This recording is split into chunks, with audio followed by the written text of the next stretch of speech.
Dear students, welcome to uh, another lecture on mechanics of solids. So what we will try to do in this lecture is to discuss the basics of mechanics of solids. We will be talking about primarily about longitudinal stress and longitudinal strain, and we will also see how to find out the stresses, strain, as well as the elongation in various uh, uniform bars. Before we continue, we will try to see some of the very fundamental concepts that are required in uh, to understand mechanics of solids. So, first one is the difference between a rigid bar and a deformable bar. So, let us consider two bars. Now, let us say each is having 1 meter length. So, when I apply a 100 kilonewton load tensile on both the bars,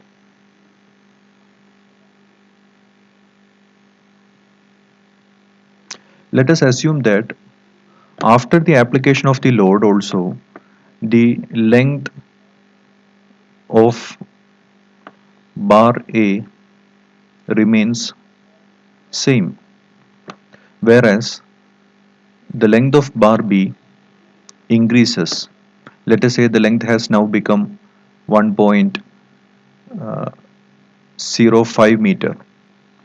Okay, there has been a length increase in the length of bar B. That means the bar A is undeformed, or there is no change in dimensions under application of load. So such bars are called rigid bars. Whereas here there has been a change in the dimension under the application of loading, and therefore we call such bars as deformable bars. So deformable bars. Now in mechanics of solid we will be dealing only with deformable bars, or bars whose length can change under the application of loading, and therefore only when we are dealing with rigid bars we will be explicitly telling the bar as rigid. Otherwise we will simply be telling as bar. So when we say a uniform steel rod or a steel bar, it simply means it is a deformable bar whose shape can change under the application of loading. Otherwise it will be specifically told that the bar is rigid. Okay, now the next concept that we have to discuss is the idea of uniform bar,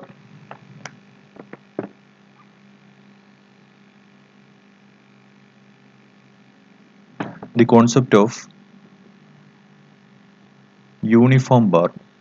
So when we say a bar is uniform, its cross sectional area at different sections remains the same. So a bar is uniform when its cross sectional area remains the same at different points.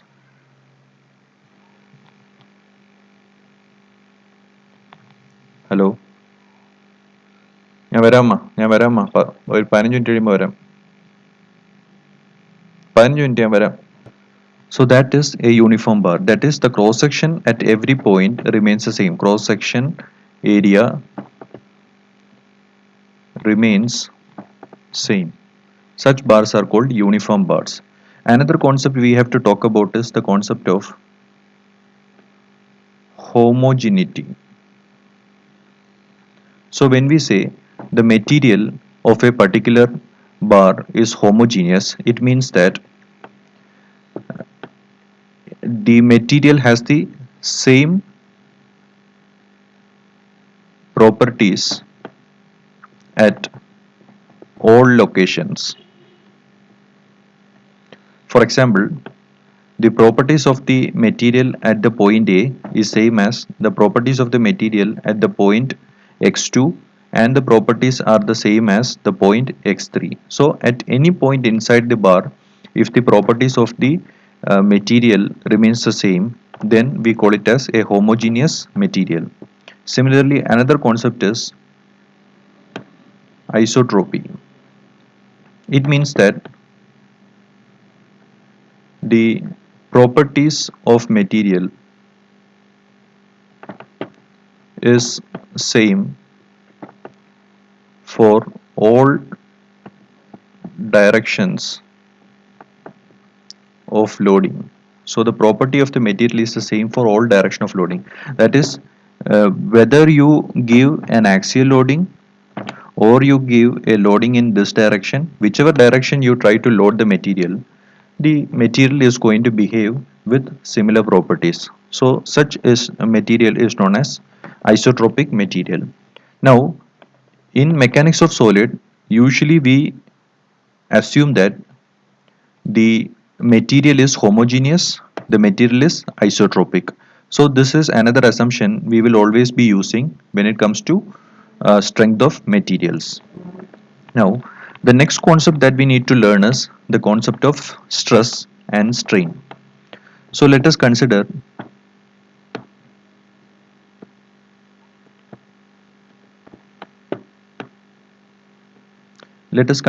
a uniform rod, and let it be pulled on either direction by a load 100 kilonewton. Now let us consider any one section that is intermediate. Within the two loading, let us consider a section XX. So this is section XX. So imagine that we have uh, two people standing here. We also have two people standing on this side. So let us say they are holding hands to each other and standing on either side of the section XX. Now, what is going to happen if you try to pull this bar from either end by 100 kilonewton force? The hands are going to get stretched, right? If you keep on increasing the load, at one point the hands are going to lose the ability to hold on to each other, and they will lose contact. And this will split into, these two parts are going to split into two different halves. Once again, two people are holding on either side of this particular section. Now, as you increase the loading, your hands are going to feel the tension, and at one particular point, the hands will lose the ability to hold on to each other, and the two parts will split as two different sections. Now, imagine these people as representing material on either side of the section XX. The material on the right side of the section XX, what it will try to do is it will try to hold on, or it will try to pull the material on the left side of XX. Once again, the material on right of section will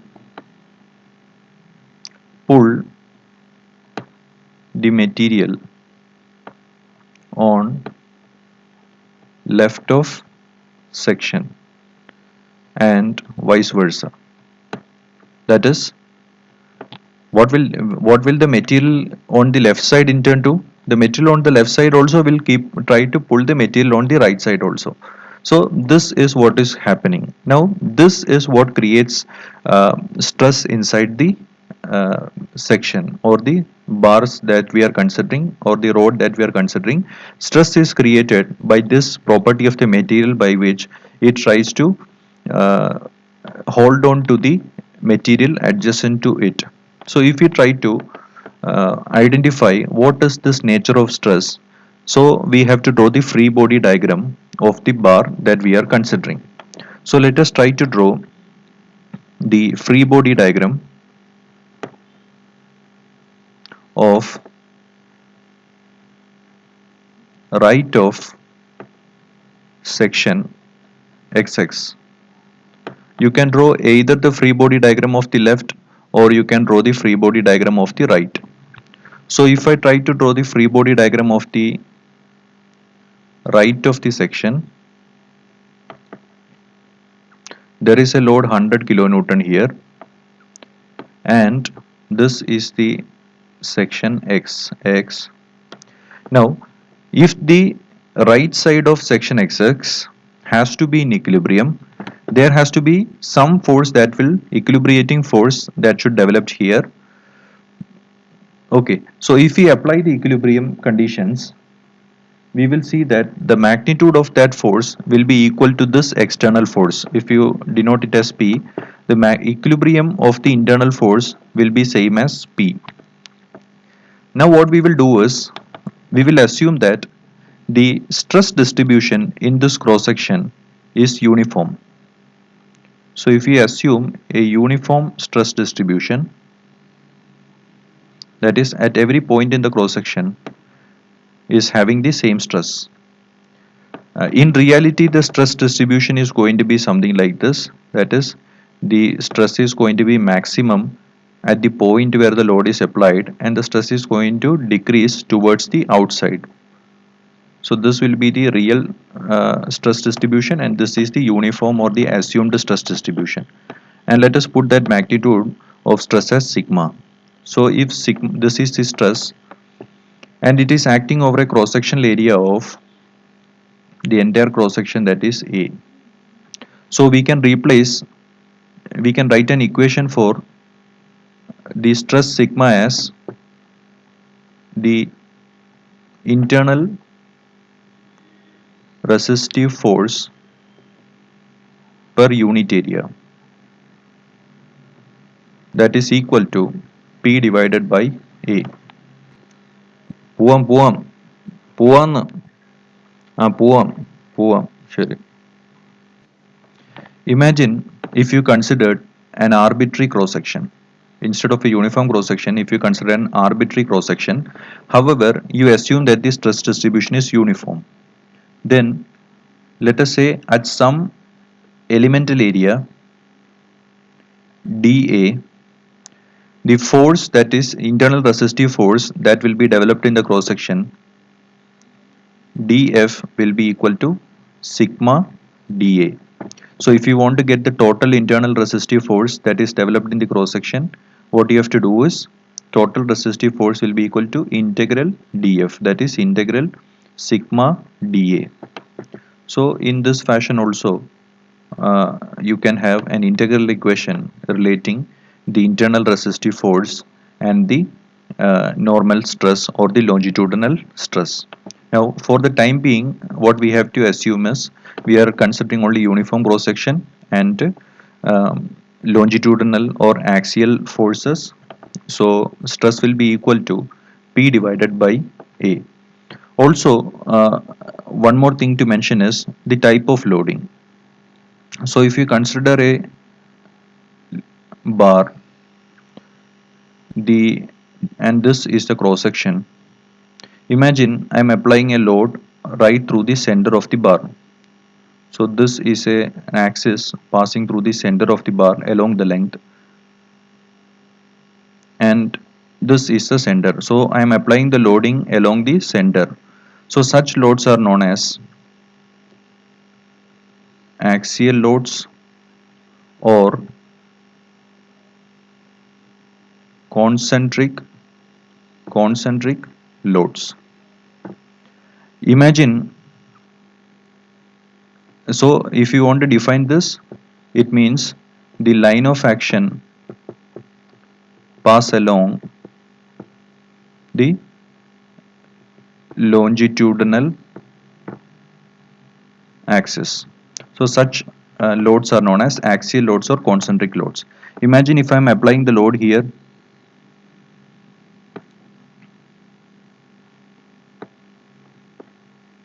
imagine if the load is applied here. So if you trace the line of action, the line of action is going to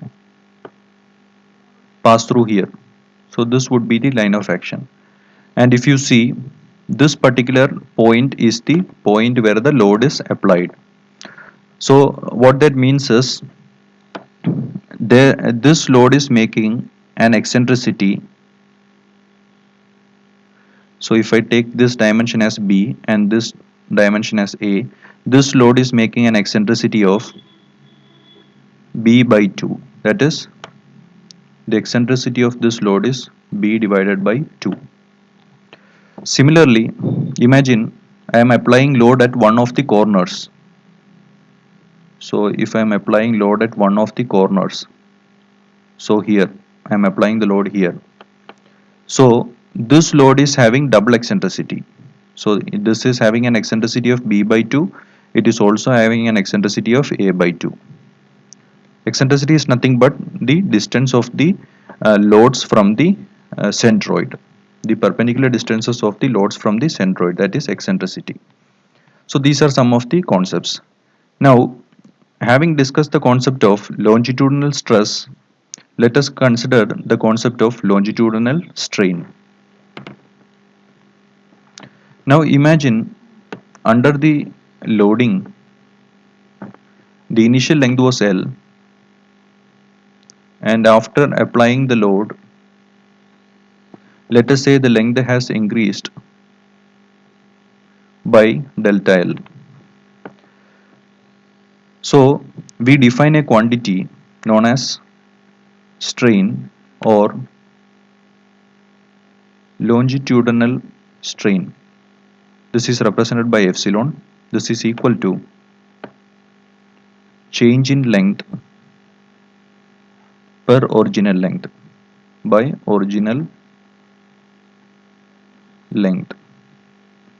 So that is equal to delta L divided by L, and it has a unit mm per mm, or you can say it is unitless.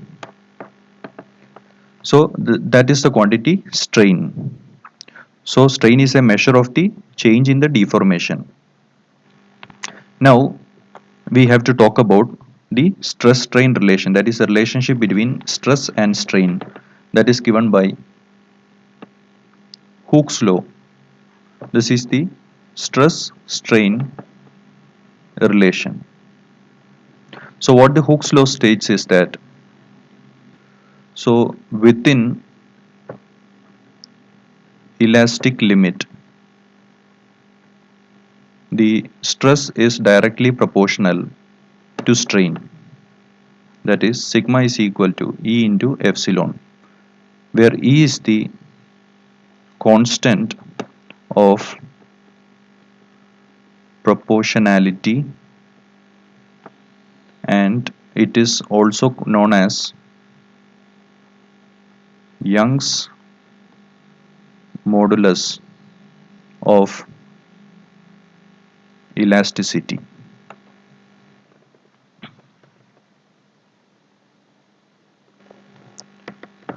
In this equation, sigma is equal to E into epsilon. This will be in Newton per mm square or megapascal. This would also be in megapascal, and this will be unitless. So this is known as the basic stress strain diagram and the stress strain relation. Again, what is this elastic limit? Elastic limit. So if load is removed within elastic limit, the object regains its original dimensions. So this is the elastic limit. One more thing is the Young's modulus of elasticity for steel, that is ES, is 200 GPa, which is equal to 2 into 10 raised to 5 Newton per mm square. So this is something you have to remember all the time. Another concept that we have to discuss is the stress strain diagram for mild steel. Mild steel is represented as Fe 250.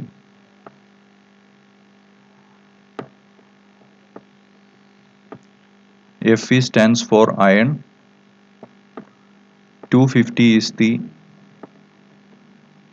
yield stress of mild steel.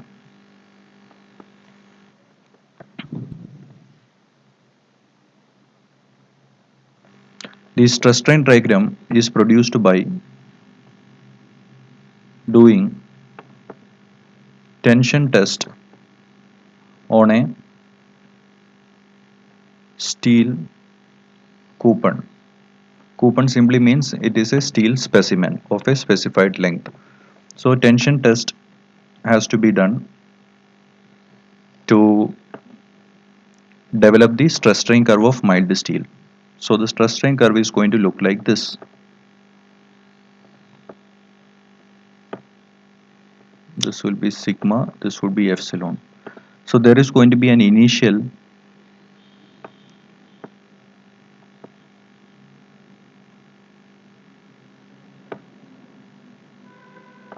let this be the origin. There is going to be an initial straight line portion. Let us say this point is A. Then there is going to be a slight bend. So let us say that point is B. And then there is going to be a jump like this. So this point, let us call it as C. Then the next point, this point, let us call it as the point D. Then there is going to be a flat portion. Let this be some point E. Then you are going to have a rise. This point is F and it is going to fall. This point is G. Okay. Now the region OA represents, so this region represents the proportionality region. So when we say proportionality region within OA, what is going to happen is the stress will be directly proportional to strain. And the region B that represents, so B represents the elastic limit. B represents the elastic limit. So when we say B represents the elastic limit, that means beyond the point A, the stress may not be directly proportional to the strain. However, still, if you are removing the loading within the elastic limit, it will come back to its original length. Okay, that means only up to OA you will be having a straight line, and beyond OA there may be a slight curving, a curve of the shape of the diagram may be a curve. However, once you remove the loading, the material is going to come back to its original dimensions. And the next point C is known as the upper yield point. So C is known as the upper yield point and D is known as the lower yield point. So in designs we will usually be considering only the lower yield point, but we have to know that there will be an upper yield point and a lower yield point. Now what is this yield point? So when we say yielding means the onset of permanent deformation. So once the stress has reached the yield stress, the material will start showing permanent change in shape or permanent damage. So there will be visible damage or visible change in shape of the material. So that is known as the what is known as yielding or yield point. Now this region DE is known as the yield plateau. Yield plateau. The region EF is known as the strain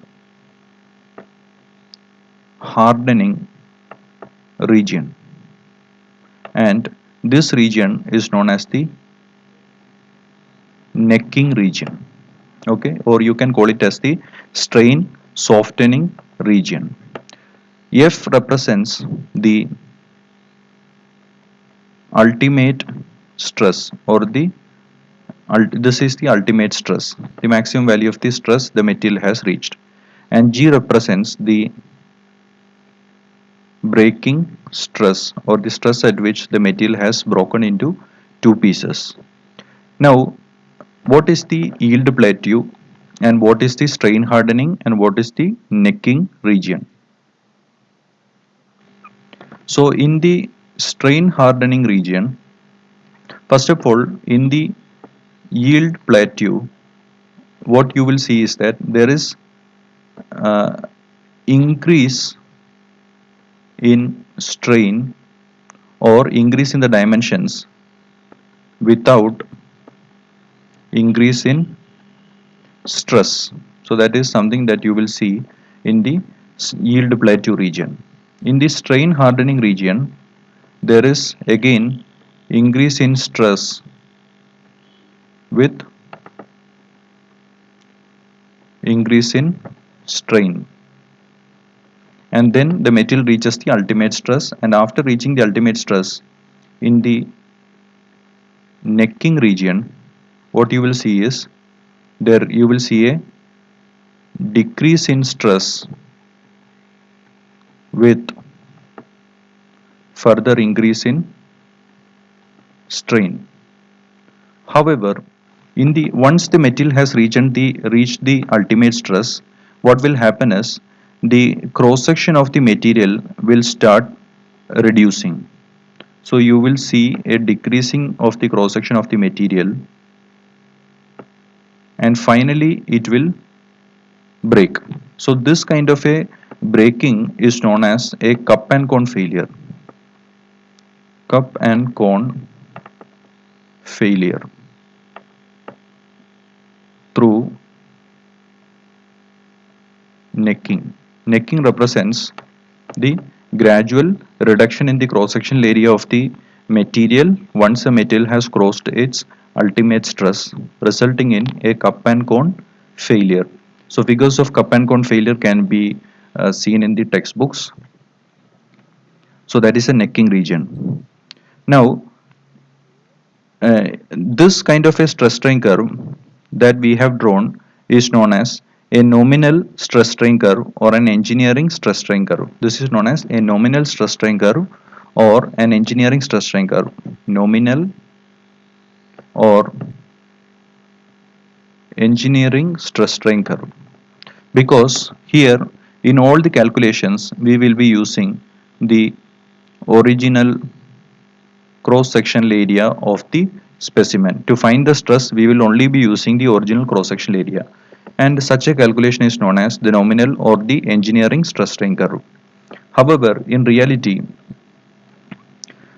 uh, beyond this yield plateau, there will be slight change in the cross sectional area of the material, and there will be continuous reduction in the cross sectional area, leading to failure. So corresponding to this point G, the actual point would be some point G dash. This will be the actual breaking stress. This will be the actual breaking stress. And this stress is very high compared to this stress, because here for the stress calculation we are using the reduced cross sectional area.